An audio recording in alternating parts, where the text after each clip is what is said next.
అందరికీ నమస్కారం అండి. నా పేరు వెన్నెల భువనగిరి. నేను అడ్వకేటు. ఈ నెల 18వ తారీఖు ఉదయం మా అమ్మ, బాపు టంగుటూరు నుంచి ఆలేరుకు వచ్చి, ఆలేరు నుంచి భువనగిరి వరకు బస్సు ఎక్కడం జరిగింది. ఆర్డినరీ బస్సు జనగాం డిపోకి చెందింది. బస్ నెంబర్ వచ్చి TS27 T4209. అందులో ఒక మహిళా కండక్టరు. ఆమె నంబర్ వచ్చి 651981 ఈమె నంబరు. ఈమెకు అమ్మ 100 రూపాయలు ఇచ్చి టికెట్ ఇవ్వమన్నది బాపుకి. అమ్మకు మహాలక్ష్మి కింద 0 టికెట్, బాపుకి వచ్చి 30 రూపాయలు 30-40 టికెట్ ఇవ్వమంటే ఆమె చిల్లర లేకుండా ఎందుకు ఎక్కిరు, చిల్లర మోకాలు అది అని చెప్పేసి అమ్మని తిడుతూ నానా రభస చేసింది. ఆమె మధ్యలోనే దిగమంటుంటే అమ్మ అప్పటికే బాపుకి కొంచెం బాగాలేక టెన్షన్లో ఉంది. వాళ్ళ హాస్పిటల్కి దవాఖాన పోవాలి కాబట్టి ఆ టెన్షన్లో వస్తారు, కానీ చిల్లర తీసుకొచ్చుకోవాలి ఇవన్నీ ఉండవు కదా ఎవరికైనా. ఆమె బస్ ఎక్కి కూర్చున్న నుంచి భువనగిరికి వచ్చేంత వరకు ఆమెను టార్చర్ చేస్తూ నానా రభస చేసి ఆమెను ఫోటోలు వీడియోలు తీస్తూ నిన్ను పోలీస్ స్టేషన్లో కంప్లైంట్ ఇస్తా, కానిస్టేబుల్ వస్తాడు నిన్ను దిగ్గానే అరెస్ట్ చేస్తాడని చెప్పేసి ఇట్లాంటి రభస చేసింది ఆమె. నీ వెనక ఉన్న అండదండ ఎవరు, అసలు నువ్వు ఏ విషయంగా రెచ్చిపోతున్నావు బస్సులలో, ఎందుకు నువ్వు ఫస్ట్ ట్రిప్ అన్ను JBSకి వెళ్తుంది ఆ బస్సు.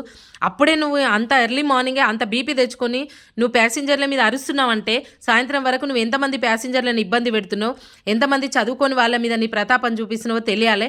నిన్ను సస్పెండ్ చేసే వరకు ఈ పోరాటం ఆగేది లేదు. మా బాపు హార్ట్ పేషెంట్, ఆయనకి ఏమైనా అయ్యి ఉంటే బస్సులో ఎవరు బాధ్యులు, మా కుటుంబానికి ఏదైనా మా బాపుకి ఏదైనా జరుగుంటే మా కుటుంబానికి ఒక తీరని శోకంగా మిగులుతుండే. నీకు ఆ విషయం మినిమం కామన్ సెన్స్ లేకుండా ప్రవర్తించినావు. అందులో ఒక మహిళవు నువ్వు. తల్లి లాంటి వయసున్న మహిళతోని ఇలాంటి వాగ్వాదం చేస్తూ ఇలాంటి రచ్చ చేస్తుంటే బస్సులో అందరూ వదిలేయమన్నా వినకుండా వాళ్ళని తిడుతూ ఇట్లా అందరినీ తిడుతూ చేసినావు కదా. నువ్వు చదువుకొని ఉద్యోగంలోకి వచ్చినావా లేకపోతే రికమెండేషన్తో వచ్చినావో తేలాలే. నీ మీద యాక్షన్ తీసుకునే వరకు నా పోరాటం ఆగేది లేదు.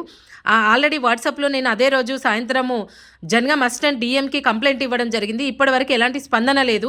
దీని మీద నేను సోషల్ మీడియాలో పేపర్ వాళ్ళకి, మీడియా వాళ్ళకి అందరికీ ఈ విషయం నేను షేర్ చేస్తున్నాను.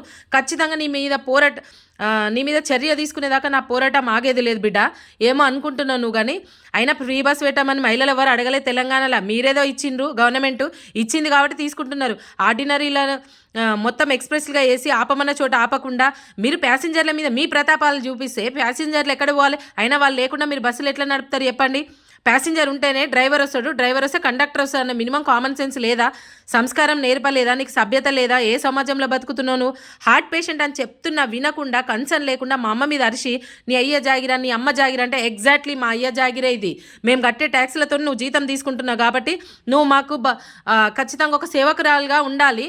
నువ్వు మర్యాద ఇస్తే వాళ్ళు మర్యాద ఇస్తారు. అయినా చదువుకొని వాళ్ళు ఖచ్చితంగా మర్యాద ఇస్తారు. నువ్వు ఆ విషయం మర్చిపోయినవేమో. వాళ్ళకి చాలా రెస్పెక్ట్ ఉంది. వాళ్ళ బిడ్డలుగా మన బాధ్యత అది, వాళ్ళని గౌరవించడం. అది కూడా లేకుండా నువ్వు ప్రవర్తించావంటే నేను ఏమనాలో తెలియట్లేదు.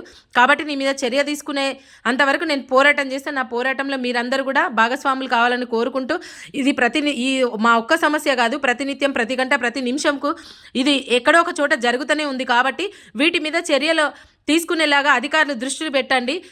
మేము కంప్లైంట్ ఇచ్చినప్పుడు రెస్పాండ్ అవ్వండి దయచేసి అని చెప్పి మనస్ఫూర్తిగా కోరుకుంటూ, ఈ విషయం మీద మీడియా మిత్రులు కానీ, జర్నలిస్టులు కానీ, అధికారులు కానీ స్పందించాలని మనస్ఫూర్తిగా కోరుకుంటున్నాను.